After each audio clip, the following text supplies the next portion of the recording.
وہ black jeans, سفید shirt اور بلیک کوٹ پہنے ہال کے باہر کھڑا ان کا انتظار کر رہا تھا۔ وہ جب بھی ان کو بلاتا تھا ان کا استقبال کرنے کے لیے خود باہر کھڑا ہوتا تھا۔ وہ دیکھو سر، خود باہر کھڑے ہیں، مہنور نے اس کو دیکھتے ہوئے کہا۔ سب نے نظر اٹھا کے اس کو دیکھا، جس نے شاید ان کو دیکھ لیا تھا اور دوسرے فلور سے نیچے اپنے مخصوص انداز میں بھاگتا بھاگتا آ رہا تھا۔ بہت دیر کر دیا آپ نے، جلدی آئے اب۔ وہ ان کے پاس آ کر کھڑا ہوا، ان کو دیکھے بغیر مسکراتا ہوا سب کو کہہ رہا تھا، چلیں چلیں جلدی چلیں۔ وہ دوڑتا دوڑتا آگے جا رہا تھا جیسے بہت لیٹ ہو رہا ہو۔ اپنے ہاتھ پر بندھی سفید گھڑی وہ بار بار دیکھ رہا تھا اور چلتا جا رہا تھا۔ اس کو بھاگنے کی عادت تھی اور وہ آہستہ چلا کرتی تھی۔ زری جلدی چل، خان صاحب نے غائب ہی ہو جانا ہے ہم سے۔ فضا نے اس کا ہاتھ پکڑا اور جلدی جلدی چلنے لگی۔ ایسے ہی شودے ہیں، اس نے اس کو دیکھتے ہوئے کہا جو ان کو پیچھے چھوڑے بس دوڑ رہا تھا۔ کیا ہے؟ فضا اس کی بات پر رکی جیسے اس کو اس کا مطلب نہ آتا ہو۔ شودے ہیں، اب کی بار وہ مسکرائی تھی جیسے اس کو اپنے ہی دیے ہوئے نام پر ہنسی آئی ہو۔ شودے ہند کو میں شوخے کو کہتے ہیں، اس نے مسکراتے ہوئے فضا کو بتایا اور اس کے ساتھ ساتھ چلنے لگی۔ کانفرنس روم میں جاتے ہی اس نے سب کو اشارہ کیا ادھر بیٹھ جائیں۔ وہ سب اس کی وجہ سے، بس اس کی خاطر وہاں آئے تھے۔ ہائے سر، کتنے پیارے لگ رہے ہیں نا؟ وہاں پر بیٹھے ہی ملائکہ نے اس کو دیکھ کر کہا، جو ادھر ادھر سب سے باری باری مل رہا تھا۔ اس کی عادت تھی جہاں ذمہ داری اس کے سر ہوتی تھی وہ چین سے بیٹھتا نہیں تھا، ہر چیز کو خود دیکھتا تھا، چاہے وہ چھوٹی سے چھوٹی ہو یا بڑی سے بڑی۔ تمہیں تو کچھ زیادہ ہی اچھے نہیں لگنے لگے سر؟ اس کی بات پر ارم نے اس کو بہت غور سے دیکھا۔ اس نوک جھونک میں بس ایک ہی انسان چپ تھا، وہ اندر سے جل رہی تھی جیسے کوئی اس کے اندر آگ لگا رہا ہو اور اس کا سارا وجود جل رہا ہو۔ اس کو نفرت ہونے لگی تھی ان لڑکیوں سے جو اس کا نام بھی لیتی تھیں۔ وہ نہیں چاہتی تھی کہ کوئی اس کا نام بھی لے، کوئی اس کو دیکھے بھی۔ وہ آج ان لڑکیوں سے جیلس ہو رہی تھی جن کو وہ منہ بھی نہیں لگاتی تھی، جن کے پاس بیٹھنا بھی اس کو اپنی توہین لگتی تھی۔ آج وہ ان سے حسد کر رہی تھی، اپنے ہی اندر لگائی ہوئی آگ میں خود ہی جل رہی تھی۔ وہ کبھی ایک طرف جاتا کبھی دوسری طرف اور وہ اس کو ہی دیکھے جا رہی تھی، بس اس کو ہی دیکھنے لگی۔ اس کو ہوش نہیں تھی دنیا کی، اس کو نہیں پتا تھا وہاں کیا ہو رہا ہے، کون بول رہا ہے۔ جیسے جیسے وہ ادھر سے ادھر بھاگ جا رہا تھا اس کی نظریں اس کے ساتھ ساتھ اس کے پیچھے پیچھے جا رہی تھیں۔ اس کا دو چیزوں پر کوئی اختیار نہیں تھا، اس کے دل پر اور اس کی آنکھوں پر۔ اس کا دل اس کی خاطر دھڑکتا تھا اور اس کی آنکھیں بس اسی کو ڈھونڈتی تھی، اسی کو دیکھتی تھیں۔ اب بولنے کی باری آرگنائزرز کی تھی جس نے یہ ساری کانفرنس آرگنائز کی تھی۔ ایک لڑکی مائک میں بول رہی تھی، آرگنائزر کی تعریف کر رہی تھی۔ اب اس نے ایک بھرپور انداز میں سید وجدان حسین شاہ کہا اور تالیوں کی گونج نے اس کا استقبال کیا۔ اس کے نام پر اس کی آنکھیں بند ہوئیں، وہ بار بار اس کا نام سننا چاہتی تھی، وہ بار بار سید وجدان حسین شاہ سننا چاہتی تھی۔ وہ سامنے آیا، مائک ہاتھ میں لیا، سب کو سلام کیا اور بولنے لگا۔ وہ ہمیشہ سب کی توجہ کا مرکز بنتا تھا، مگر جب وہ بولتا تھا تو ہر کوئی بس اسی کو دیکھتا تھا، اسی کو سنتا تھا۔ وہ اس کے سامنے بیٹھی اس کو دیکھ رہی تھی، اس کے چہرے کی مسکراہٹ دیکھ رہی تھی، اس کی آواز سن رہی تھی۔ وہ تقریباً 5 منٹ بولا اور مائک رکھ لیا۔ سب نے ایک بار پھر تالیاں بجائیں، اس کو داد دی۔ ان کے پاس آیا جہاں وہ سب بیٹھی تھی۔ چلیں چائے پی لیتے ہیں ساتھ۔ سب بس اسی کو سننے کے لیے وہاں بیٹھے تھے۔ اس کے بولنے کے بعد ویسے بھی سب نے اٹھ جانا تھا۔ وہ اور فضا ایک دوسرے کا ہاتھ پکڑے اس کے ساتھ ساتھ اس کے پیچھے جانے لگیں۔ وہ یونی کی کینٹین میں گئے اور اسی جگہ جہاں گئے پہلے بیٹھے تھے وہیں بیٹھے۔ اب کی بار ماحول میں فرق تھا، پہلی دفعہ وہ 5-6 لڑکیاں ہی تھیں، آج آدھی کلاس وہاں موجود تھی۔ آج وہ اس کے قریب نہیں بیٹھی تھی، وہ اس سے بہت دور تھی۔ چھوٹے سب کے لیے چائے لے آؤ اور ایک کپ گرین ٹی کا لے آنا، اس نے اسی بچے کو آواز دی اور چائے کا کہا۔ وہاں پر بیٹھے چند لوگوں کو بخوبی علم تھا یہ جو گرین ٹی منگوائی ہے یہ کس کے لیے ہے۔ وہ سب اس سے کانفرنس کے بارے میں پوچھنے لگے، اس سے باتیں کرنے لگے۔ وہ سب کو مسکرا کر جواب دیتا۔ آج اس کی یہ مسکراہٹ اس کو دکھ دے رہی تھی، اس کو تکلیف دے رہی تھی۔ کیوں مسکراتے ہو تم وجدان لوگوں کے لیے؟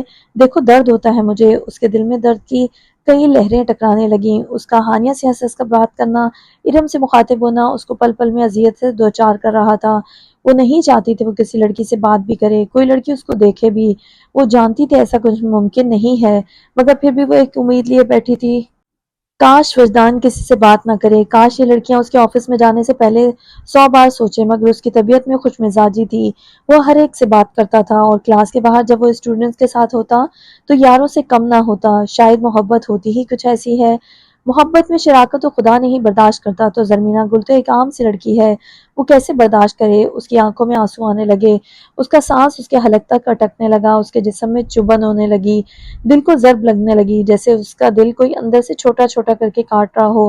وہ جو دنیا کو جوتی کی نوک پر رکھتی تھی آج ان لوگوں کی قربت سے جل رہی تھی جن کی اوقات اس کے ساتھ بیٹھنے کی بھی نہیں تھی۔ فضا چلے نا یار۔ اس نے فضا کی طرف دیکھا اور اس کو سرگوشی میں کہا، لیکن زری سر کیا سوچیں گے؟ اس نے آرام سے اس کے پاس ہوتے ہوئے کہا، جو بھی سوچتے ہیں سوچیں، تم نے جانا ہے یا میں خود ہی جاؤں؟ اس نے اپنا بیگ اٹھاتے ہوئے کہا، رکو میں بھی چلتی ہوں۔ اس نے ان دونوں کو اٹھتے ہوئے دیکھا، وہ سمجھ گیا تھا کہ کچھ تو یہاں غلط ہوا ہے جس سے وہ ایسے یہاں سے اٹھ کر جا رہی ہیں۔ سر ہم چلتے ہیں اب، فضا نے اس کی طرف دیکھتے ہوئے کہا جو ایک پریشانی میں مبتلا ہوا تھا۔ مگر چائے؟ شکریہ سر، پھر کبھی پی لیں گے، فضا نے معذرت کرنے والے انداز میں کہا اور پیچھے موڑ کر اس کو دیکھنے لگی جو بغیر اس کا انتظار کیے سر کو بتائے بغیر وہاں سے چلی گئی تھی۔ سکون تو اس کو اس دن کے بعد ایک پل بھی نہیں آیا تھا جس دن اس نے اس سے بات کی تھی۔ اس کو لگتا تھا جیسے اس نے اپنا وقار کھو دیا ہے، وہ بس ایک ہی شہر میں ہے، وہ وجدان کے شہر میں ہے، جیسے ایک جوگی کو کوئی روگ لگ گیا ہو، جیسے اب اس کے پاس گھر جانے کا کوئی راستہ نہ بچا ہو۔ اللہ جی آپ مجھ سے ناراض ہو گئے ہیں نا؟ اس نے اپنے دل پر ہاتھ رکھ کر کہا، جیسے وہ اپنے دل میں اللہ جی کو کھوج رہی ہو، جو کہیں کھو گئے ہیں، جو اب اس سے بہت ناراض ہو کر بات کرتے ہیں، جیسے وہ اس سے بہت خفا ہوتے ہوں۔ وہ اب اللہ جی سے اپنی باتیں چھپانے لگی تھی، ان کو ساری باتیں نہیں بتاتی تھی، ان کو بس کچھ کچھ باتیں بتا دیتی تھی۔ وجدان کے لیے جو وہ محسوس کرتی تھی وہ سب کچھ اب چھپاتی تھی۔ اللہ جی میں آپ سے اس وجہ سے نہیں چھپاتی کہ میں آپ کو کچھ بتانا نہیں چاہتی، میں آپ سے اس وجہ سے چھپاتی ہوں کہ مجھے شرم آتی ہے آپ سے۔ اس نے روتے ہوئے آسمان کو دیکھا اور اللہ جی کو کہنے لگی، آج بھی آسمان میں چاند چمک رہا تھا مگر آج اس کی چاندنی مدھم تھی، آج بھی وہی رات تھی مگر آج کی رات میں کچھ غصہ تھا، جیسے کائنات کا ذرہ ذرہ اس سے ناراض ہو، اس سے مایوس ہو، جیسے اس کو کہہ رہا ہو زرمینہ گل تم بھی ہار گئی۔ اس کو خود پر افسوس تھا، وہ ایک دلدل میں تھی اور وہ اس دلدل میں پھنستی چلی جا رہی تھی۔ وہ کالی رات میں روشنی کی تلاش میں گھاٹیوں میں جا رہی تھی، اس کو واپسی کا کوئی راستہ نہیں مل رہا تھا۔ وہ واپس ہونا چاہتی تھی مگر وہ کیسے واپس ہو، کس راستے پر جائے، کون ہے جو اس کو سہارا دے گا؟ وہ اللہ جس کو میں نے ناراض کر دیا ہے، میں اب کیا کروں گی؟ وہ روتے روتے اپنے بیڈ پر آئی، اپنے اوپر کمبل کیا ایسے کہ باہر کی ہوا بھی اندر نہ لگے۔ وہ ڈرنے لگی، وہ اب اللہ جی سے ڈرتی تھی۔ وہ تو ہمیشہ کہتی تھی کہ لوگ اللہ جی سے کیوں ڈرتے ہیں، وہ تو کسی کو کچھ نہیں کہتے، مگر آج وہ خود ڈر رہی تھی۔ اللہ جی سے وہی لوگ ڈرتے ہیں جو غلطی کرتے ہیں، گناہ کرتے ہیں۔ وہ لوگ تو اللہ جی کے دوست ہوتے ہیں جو ان کا کہا مانتے ہیں، جو ان سے محبت کرتے ہیں۔ محبت تو وہ بھی کرتی تھی مگر اب وہ محبت کسی اور سے بھی کرتی تھی جس سے محبت سے اللہ نے منع کیا ہے۔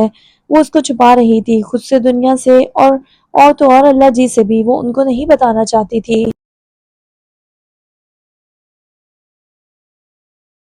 دل میں قید کرنا چاہتی تھی۔ وہ آج بہت بے چین تھی، اس کو قرار چاہیے تھا۔ وہ بیڈ پر آئی، آنکھیں بند کی، بازوؤں کو آنکھوں پر رکھا، اس کا سراپا اس کی نگاہوں میں گھومنے لگا، اس کا مسکراتا چہرہ اس کے دل کو سکون دینے لگا۔ الٹی ہی چال چلتے ہیں دیوان گانے عشق، آنکھوں کو بند کرتے ہیں دیدار کے لیے۔ اس کے دل کو سکون ہونے ہی لگا تھا کہ اس کا موبائل بجنے لگا، اسکرین پر اس کا نمبر چمکنے لگا، اس کا نام اس کو صاف صاف دکھائی دینے لگا۔ میں ان سے بات نہیں کر سکتی۔ آنکھوں سے بہتے آنسوؤں کو اس نے صاف کیا اور موبائل کو سائیڈ پر رکھ دیا۔ نہیں اللہ جی آپ مجھ سے خفا نہیں ہونا، میں نہیں کروں گی بات آج۔ اس نے موبائل کو پھر اٹھایا جس کی اسکرین پر ابھی بھی اس کا نام چمک رہا تھا۔ کوئی محبت سے انکار کرے تو کیسے کرے، کوئی محبوب سے منہ موڑے تو کیسے موڑے؟ محبت سے تو انکار پھر بھی ہو سکتا ہے، محبوب سے کوئی منہ کیسے موڑ سکتا ہے؟ محبت تو اللہ کی صفت ہے، اس نے بھی تو محبت کی ہے۔ اس نے بھی اپنے محبوب کے دیدار کے لیے اس کو اپنے پاس بلایا، اس کو آسمانوں کی سیر کروائی، اس محبوب کے لیے دنیا بنائی، اس کو محمد کہا، اس کو احمد کہہ کر بلایا، اپنے نام کے ساتھ محبوب کا نام لگایا۔ خدا کو عرش پہ محبوب کو بلانا تھا، طلب تھی دید کی معراج کا بہانہ تھا۔ محبت کرنا کہاں جرم ہے؟ جب اس خدا کو محبت ہو سکتی ہے تو محبت تو کسی کو بھی ہو سکتی ہے۔ محبت کے لیے کچھ دل چن لیے جاتے ہیں، زرمینہ دل کا بھی چن لیا گیا تھا۔ وہ محبوب سے کیسے منہ موڑے؟ کس کے اختیار میں ہوتا ہے محبوب سے منہ موڑنا؟ موبائل کی اسکرین پر ایک بار پھر اس کا نام چمکنے لگا۔ اب اس بار اس نے موبائل کو اٹھایا اور کان سے لگایا۔ اس کی آواز سنتے ہی اس کے دل میں ایک عجیب سی تڑپ اٹھی۔ اس کی آواز سنتے ہی اس کا خود پر بے سے اختیار ختم ہوا۔ وہ جو اللہ کے سامنے اس کے لیے روتی تھی، آج وہ اس کے سامنے رونے لگی۔ اس نے اس کے سلام کا جواب سسکیوں سے دیا۔ وہ جو اس کی سسکیاں سن رہا تھا، اس کے دل پر درد کے پہاڑ گرنے لگے۔ وہ اس سے پوچھنے کی ہمت کھو بیٹھا۔ وہ سن رہا تھا، وہ اس کی سسکیاں سن رہا تھا اور وہ رو رہی تھی۔ نہیں روئے زرمینہ، اس نے اپنے آنسوؤں کو ضبط کیا، اپنی لڑکھڑاتی آواز سے اس کا نام لیا۔ اپنا نام سنتے ہی اس کی سسکیوں میں کمی آئی۔ اسے آج پہلی دفعہ اس کا نام لیا تھا۔ آج سے پہلے اس کو اپنا نام اس قدر پیارا نہیں لگا تھا۔ اس نے اپنا نام سنتے ہی آنکھیں بند کی، اور وہ اس کی خاموشی سننے لگی، اس کی سانسیں سننے لگی۔ وہ گہری گہری سانسیں لے رہا تھا جیسے کوئی سگریٹ پیتے ہوئے لیتا ہے۔ وہ اس سے بات کرتے ہوئے کبھی سگریٹ نہیں پیتا تھا، مگر آج وہ خود پر قابو پانا چاہتا تھا۔ وہ اس کو نہیں بتا سکتا تھا کہ وہ مر جائے گا تمہارے بغیر، اس کو نہیں بتا سکتا تھا کہ اس کے آنسو گرم دہکتے ہوئے پانی کی طرح اس کے دل پر لگ رہے ہیں۔ سگریٹ پی رہے ہیں آپ؟ اس نے لیٹے ہوئے آنکھیں بند کی اور اس سے پوچھا۔ جی وہ اس کی بات حلق میں ہی اٹکی۔ نہیں پیا کریں سگریٹ مجھ سے بات کرتے وقت۔ وہ جب بھی اس سے بات کرتی ایک بچی بن جاتی، اس سے ضد کرتی، غصہ بھی ہو جاتی۔ آئندہ نہیں پیوں گا۔ اس نے ہاتھ سے بے اختیار سگریٹ نیچے گرا، آنکھوں سے آنسو نکلے۔ رو کیوں رہی ہیں آپ؟ اپنے آنسو پر قابو پاتے ہوئے اس نے اس سے پوچھا، جس کی آنکھوں میں ایک بار پھر سے آنسوؤں کا سیلاب گرنے لگا۔ آپ کیوں لڑکیوں سے باتیں کرتے ہیں ہنس ہنس کے؟ اب کی بار اندر کا ضبط باہر نکلا تھا۔ یہ سنتے ہی اس کا دل موم بنا جیسے پگھل رہا ہو۔ آئندہ نہیں کروں گا میں کسی سے بات، آپ رویا نہیں کریں۔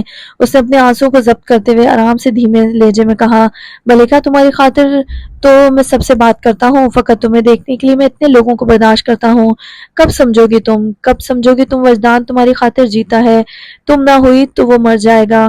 اس نے آنکھیں بند کی، اپنے دل پر ہاتھ رکھا، اس کی سسکیاں سنتے ہوئے خود سے کہنے لگا۔ وہ ہمیشہ اس کو کہیں نہ کہیں دیکھ ہی لیتا تھا۔ وہ اس کو اپنی دوست کے ساتھ بیٹھی ہوئی چلتی ہوئی یہ لائبریری میں نظر آ ہی جاتی۔ یا اللہ میرا دل اتنا بے چین کیوں ہے؟ جیسے کہیں کچھ بہت غلط ہو رہا ہے، جیسے جو نہیں ہونا چاہیے تھا وہ ہو رہا ہے۔ مجھے کیوں لگتا ہے میری زندگی اب جیسے پلٹنے والی ہے، جیسے سب کچھ الٹا ہو جائے گا، سب کچھ پلٹ جائے گا، میں چاہ کر بھی کچھ نہیں کر سکوں گا۔ مجھے ایسا کیوں لگ رہا ہے؟ اللہ پاک میری مدد کر، میرے مالک وجدان کی مدد کر۔ وہ بہت کمزور ہے، کچھ نہیں برداشت کر سکتا اور بہت اکیلا ہے، وہ کوئی نہیں اس کا تمہارے سوا۔ تو چھوڑ دے گا تو کدھر جاؤں گا میں؟ میرے مدد کر میرے مولا۔ وہ کمپیوٹر کے سامنے آنکھیں بند کیے کرسی کے ساتھ ٹیک لگائے بیٹھا اللہ سے مدد مانگ رہا تھا۔ وہ کیوں نظر نہیں آئی مجھے آج؟ ملکہ کدھر ہو تم؟ سنو آ جاؤ میرے سامنے، اس سے پہلے کہ وجدان کی چلتی سانسیں رک جائیں۔ سر میں اندر آ جاؤں؟ اس کی کانوں میں آواز گونجی۔ اس نے اپنی بند آنکھیں کھولی، سوچوں کا تسلسل ٹوٹا۔ وہ کرسی پر سیدھا ہوا۔ جی فضا آئے؟ اس نے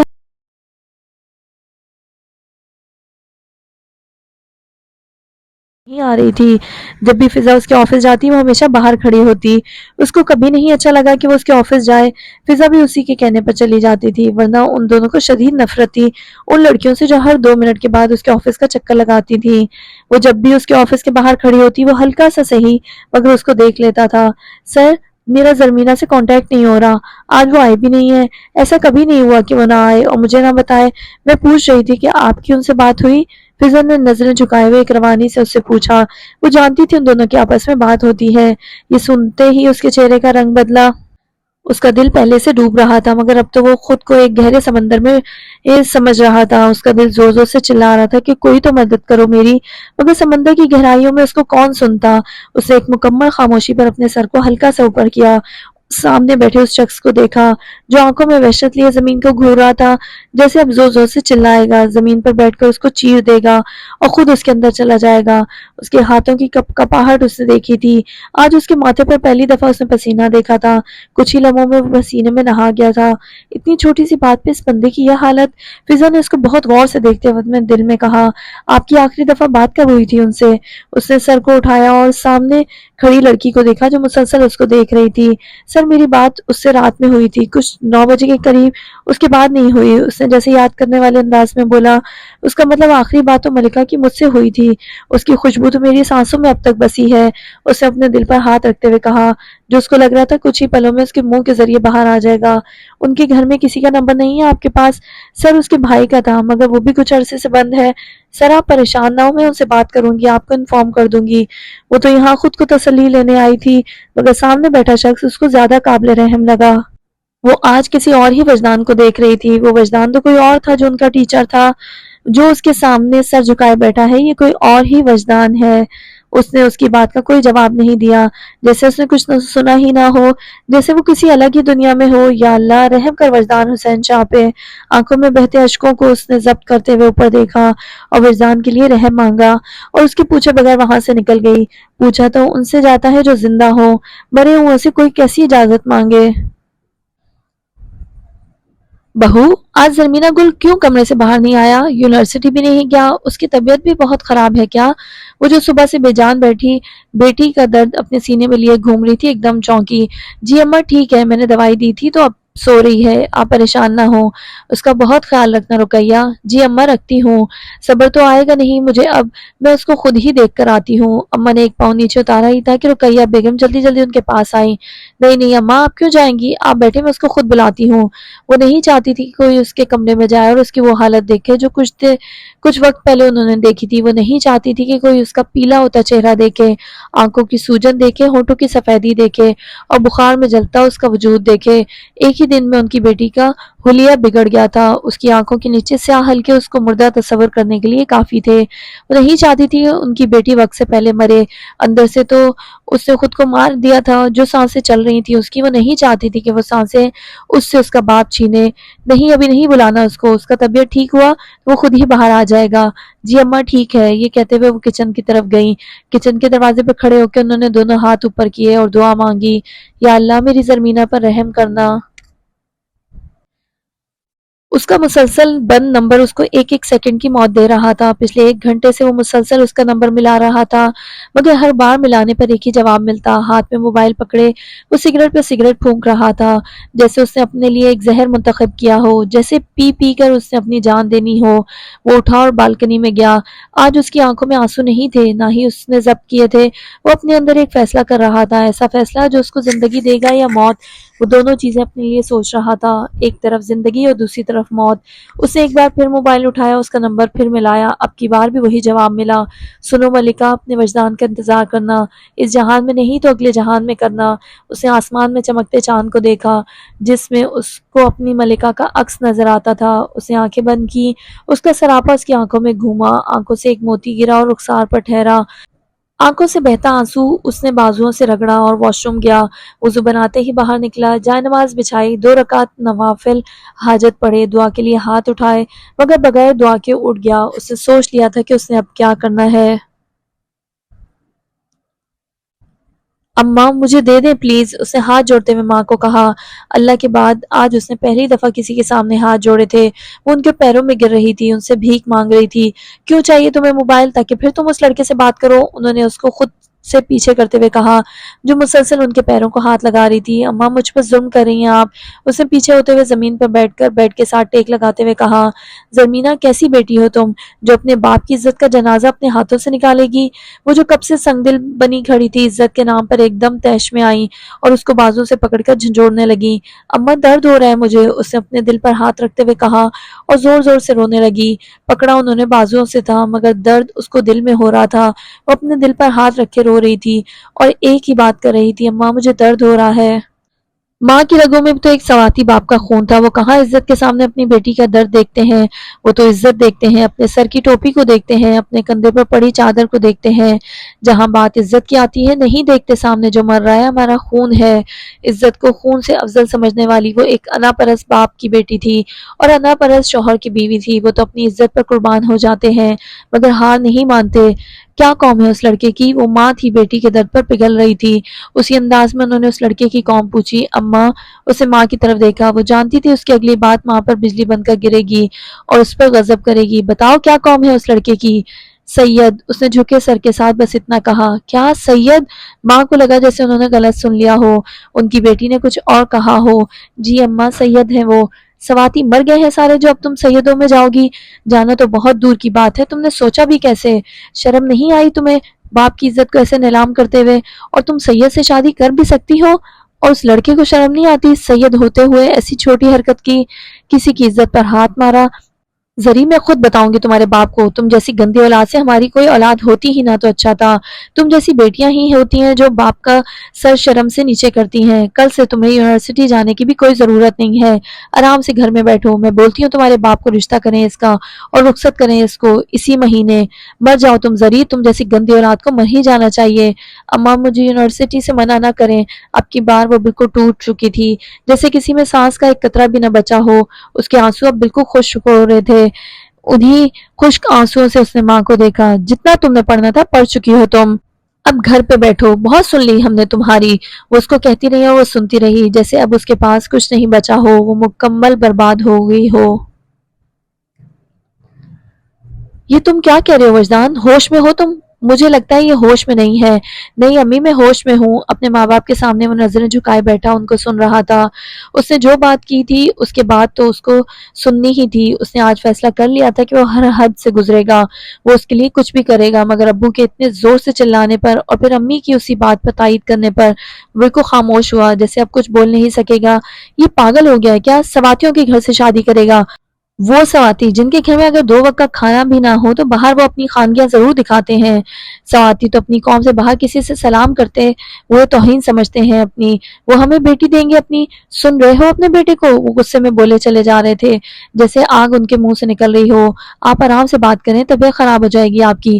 بیگم اب طبیعت ٹھیک رہے بھی کیسے سکتی ہے؟ میرے بھائی کی بیٹی بری تھی مگر اس سواتی کی بیٹی اچھی ہے جس کے لیے یہ ہمارے پاس آیا ہے۔ میں ادھر شادی کرنا چاہتا ہوں۔ انہوں نے بیوی کی طرف دیکھتے ہوئے کہا اور ساتھ اس کو دیکھا جو نظریں جھکائے بیٹھا تھا۔ آپی کون ہے وہ لڑکی؟ اب کیا ہوگا؟ ابا بھائی کو اتنا کیوں ڈانٹ رہے ہیں؟ آپی ابا کو بولے نا بھائی کو نہیں ڈانٹے۔ باپ کی آواز پر 5 بہنیں اپنے کمرے سے باہر نکلی تھیں اور چھپ کر دروازے کے باہر کھڑی سن رہی تھیں۔ انہوں نے آج سے پہلے اپنے والد صاحب کو اس قدر غصے میں نہیں دیکھا۔ اب بولو گے کچھ تم؟ وہ اب بول بول کر تھک چکے تھے اور سامنے بیٹھے بیٹی کو کہہ رہے تھے جو نظریں زمین پر جمائے بیٹھا تھا، وجدان تم سے کہہ رہا ہوں میں، سر اوپر کرو۔ سنا نہیں تم نے؟ اوپر کرو اپنا سر۔ اس کا سر اوپر ہوتے ہی باپ کا غصہ ایک دم درد میں بدلا۔ دونوں میاں بیوی نے ایک دوسرے کو دیکھا اور پھر اپنے اکلوتے بیٹے کو جس کی آنکھوں سے آنسو نیچے گر کر اس کے ہاتھ پر ٹھہر گئے تھے۔ وہ دونوں ہاتھوں کو اوپر نیچے رکھے بیٹھا تھا۔ باپ کے حکم پر اس نے نظریں جھکائے ہوئے سر کو اٹھایا۔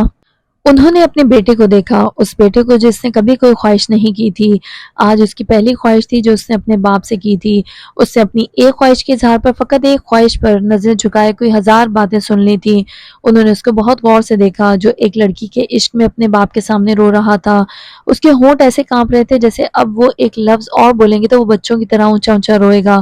جاؤ تم اپنے کمرے میں۔ ایک باپ کے لیے اس سے بڑی تکلیف اور اذیت اور کوئی نہیں ہوتی جب اس کی اولاد اس سے کوئی خواہش کرے اور وہ پوری نہ کر سکے۔ اس سے بڑا درد ایک باپ کے لیے اور کیا ہوگا اس کا جو ان کا اکلوتا بیٹا کسی لڑکی کے لیے اس کے سامنے روئے۔ وہ جو بری طرح ہار گیا تھا نظریں جھکائے اٹھا اور کمرے سے باہر نکل گیا۔ باہر کھڑی بہنوں کا اکلوتا بھائی آج ان کے پاس سے ایسے چل کر گیا تھا، بہنوں کو لگا جیسے ان کا وجود جل گیا ہو، ان کے سینے میں کسی نے ضرب لگا لی ہو۔ یہ ان کا بھائی تھا، یہ ان کا بھائی تھا جو مسکراتے نہیں تھکتا تھا، اور آج وہ 5 بہنیں باپ کے پاس آئیں۔ ابو بھائی نے کبھی کوئی خواہش نہیں کی۔ ہمارا بھائی رو رہا تھا، ہمارا ایک ہی تو بھائی ہے، اس کی بھی کوئی خوشی پوری نہ ہو۔ فاطمہ کے علاوہ ہر کوئی نظریں جھکایا دبے الفاظ سے اپنے بھائی کے لیے باپ سے احتجاج کر رہا تھا۔ وہ بہنیں جو اپنے لیے کبھی نہیں بولی تھی آج اپنے بھائی کے لیے بول رہی تھیں۔ تم سب اتنے بڑے ہو گئے ہو جو اپنے باپ سے بحث کرو گے؟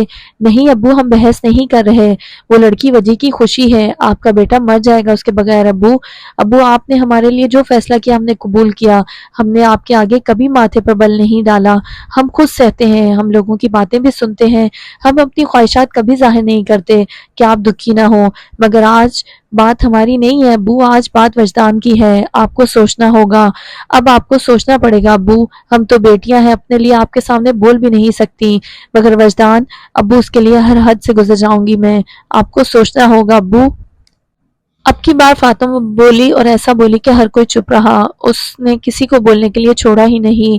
بولتے بولتے وہ اٹھی اور کمرے سے باہر نکل گئی۔ اس کے باہر جاتے ہی چاروں بہنیں کمرے سے باہر نکلیں اور ماں باپ آج اپنی ساری اولاد کو دیکھتے رہے جو ان کو آج کسی اور ہی روپ میں نظر آ رہی تھی۔ وہ جب بھی بہت روتی تھی اللہ جی اس پر اپنی عنایت کرتے، ایک خاص کرم کرتے، اس پر غنودگی طاری کرتے اور وہ سو جاتی۔ آج بھی وہ بہت روئی تھی، اتنا کہ بے ہوشی کی نیند سو رہی تھی۔ وہ سفید سوٹ پر کالا کوٹ پہنے کمرے میں آیا، وہ لیٹی تھی، دروازے کی آواز نے اس کی آنکھ کھولی۔ آگے ہیں آپ؟ وہ اٹھی، اس کے پاس گئی، اس کے پیچھے کھڑی ہوئی، پہلے اس کے ایک بازو سے کوٹ نکالا پھر دوسرے سے۔ میری بہن کا نکاح ہے آج، بارات بھی آئے گی، کھانا سب کا یہی ہوگا ہماری طرف، وہ بول رہا تھا۔ اس نے اس کا کوٹ الماری کے سامنے ہینگر پر لگایا، وہ پیچھے مڑی، چونک کے اس کی طرف دیکھا جو بیڈ پر لیٹ رہا تھا۔ نکاح آج ہے؟ ہاں آج ہے، سر پر بازو رکھے آنکھیں بند کی اس نے جواب دیا جیسے سونا چاہتا ہو۔ وہ اس کے پاس آئی، اس کے پاس بیٹھی، مسکراتے ہوئے اس کا بازو ماتھے سے نیچے کیا، اس کے قریب ہوئی، اتنا قریب کہ اس کی سانسیں اس کے منہ سے جانے لگیں۔ اس نے اپنا ایک ہاتھ اس کے چہرے کے ایک سائڈ پر رکھا، اس کی داڑھی کا لمس اس کو محسوس ہونے لگا۔ خان صاحب نماز کا وقت ہے، نماز پڑھ کر سوئیے گا، اس نے اس کو مسکراتے ہوئے کہا اور پیچھے ہو گئی۔ اس کے پیچھے ہوتے ہی اس نے اس کا ہاتھ پکڑا اور اپنے قریب کیا، اتنا قریب کہ اس کے ہونٹ اس کے ماتھے کو چھونے لگے۔ اس نے اس کے بال پیچھے کیے، اس کا ماتھا چوما، ملکہ آج دونوں نماز ساتھ پڑھیں گے۔ ماتھا چومتے ہوئے اس نے اس کو سرگوشی سے کہا جو آنکھیں بند کیے اس کا لمس محسوس کر رہی تھی۔ وہ اٹھا، اپنا کوٹ پہنا، سر پر ٹوپی لی، دروازہ کھولا اور اس کا ہاتھ پکڑے آگے چلنے لگا، جو مکمل چادر میں اس سے ایک قدم پیچھے چل رہی تھی۔ خان صاحب آپ کو پتا ہے میرا کتنا ارمان تھا کہ ہم دونوں ایک ساتھ ہاتھ میں ہاتھ ڈالے ایسے ساحل پر چلیں، آپ مجھ سے ایک قدم آگے ہوں اور میں آپ سے ایک قدم پیچھے۔ وہ مٹی جیسی زمین پر ننگے پاؤں چل رہے تھے، وہ مٹی ساحل کی مٹی نہیں تھی، وہ تو کیچڑ تھا جو بارش کے بعد ہوتا ہے، مگر اس کو اس کا ساتھ میسر تھا، کیچڑ بھی ساحل تھا۔ وہ بولے جا رہی تھی اور وہ خاموشی سے اس کو سنتا سنتا آگے جا رہا تھا۔ وہ مسجد تک پہنچے ہی تھے کہ اس کی آنکھ کھلی، مسجد سے اللہ اکبر کی آوازیں بلند ہونے لگیں۔ اس نے ادھر ادھر دیکھا، وہ تو اپنے بیڈ پر لیٹی ہے، کدھر ہے وہ جو ابھی اس کے پاس تھا، اس کے ساتھ تھا؟ اس نے لائٹ لگائی، وہ تو اپنے کمرے میں تھی، یہ خواب تھا؟ اس نے بیڈ پر بیٹھتے پھر سے ادھر ادھر دیکھا، کیا تعبیر ہے اس کی، ملن یا جدائی؟ جو بھی ہے، خواب میں ہی صحیح وہ اس کے پاس تھا، اس کے ساتھ تھا، اس کا ہاتھ اس کے ہاتھ میں تھا، وہ اس کو ملکہ کہہ رہا تھا، اس کے ساتھ نماز پڑھنے جا رہا تھا۔ وہ ایک عرصے بعد مسکرائی، ایک عرصے بعد خوش ہوئی، جیسے اس کو پوری دنیا مل گئی ہو، اس کے ہی دل کو قرار آیا، روح کو سکون ملا۔ وہ اٹھی، وضو بنایا، جائے نماز پر بیٹھی اور خدا کے روبرو شکرانے کے نوافل ادا کرنے لگی۔ ان آنکھوں کے اشارے سے میری توثیق ہو جائے، پلک جھپکوں مقدر کی خرابی ٹھیک ہو جائے، سمیٹو حاشیہ میرا اگر پوری توجہ سے، مجھ ایسا بد چلن بندہ بھی نستعلیق ہو جائے، بہاؤ وقت کا ہے وصل میں معنی بھلے جتنا، کنارے سے کنارے کا بدن نزدیک ہو جائے، تیرا احساس کھو دوں تو جواز اپنا نہیں رہتا، تیرا چہرہ جو بھولوں روشنی تاریک ہو جائے، مجھے ایک عشق بونا ہے تیری زرخیز مٹی میں، زمین زندہ ہے پہلے یہ مجھے تصدیق ہو جائے، تیری تصویر کے نعم البدل کی ایک صورت ہے، تیری ہم شکل کوئی نظم اگر تخلیق ہو جائے، پڑھ لو لوح ازل اس پر بھی یہ لکھا نہیں ہوگا، میرا ہونا تمہاری یاد سے تفریق ہو جائے، حسین عورت کے سب معنی مکمل کھولے جائیں گے، محبت اور ہوس پر ٹھیک سے تحقیق ہو جائے، ہم اپنی ذات کو بھی جسم سے تفریق کر دیں گے، ہمارے وصل کی تم کو اگر توفیق ہو جائے۔ وہ پوری رات ایک کونے میں بیٹھا کانپتے ہاتھوں کے ساتھ سگریٹ پیتا رہا۔ وہ اتنے سگریٹ پینے لگا تھا کہ اس کو لگا کہ اس کے اندر بس دھواں ہی دھواں ہے۔